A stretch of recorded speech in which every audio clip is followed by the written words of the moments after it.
Joe Biden's administration is announcing a new undocumented immigrant executive action, which aims to shield undocumented spouses of U.S. citizens from deportation.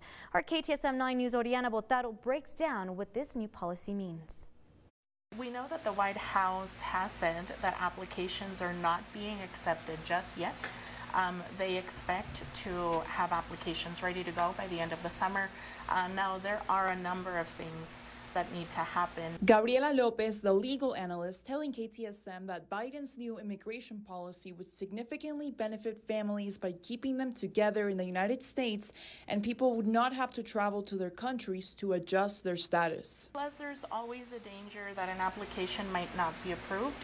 So when folks leave the country to apply at their respective consulates, they leave without knowing whether their application will be approved or denied, and without knowing really whether they'll be able to come back home to their families again. Democrats are calling this a step forward after Biden's last executive order, which drew criticism. Congresswoman Escobar saying in a statement, quote, "President Biden has consistently used his executive powers to create additional legal pathways for immigrants, and today's joyous announcement will help keep many of these mixed-status American families together.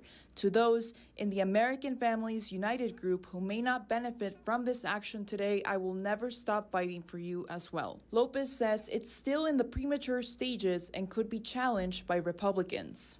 This is ridiculous, and now we have a lot of people that are still waiting to process their status legally. They have remained in their countries and are patiently waiting.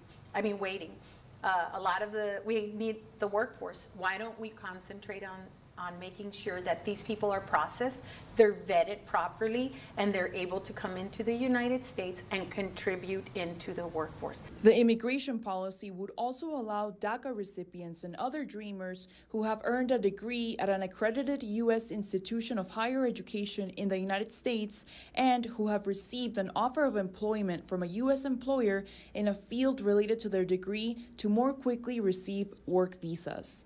Oriana Botaro, KTSM 9 News. Thank you so much, Oriana, for that report. And Ted Cruz responding to Biden's executive action, saying in part, quote, "While our border is being overrun by ISIS terrorists and cartel criminals, Joe Biden's top priority is to give amnesty to illegal aliens. He has utterly abandoned the American people," end quote.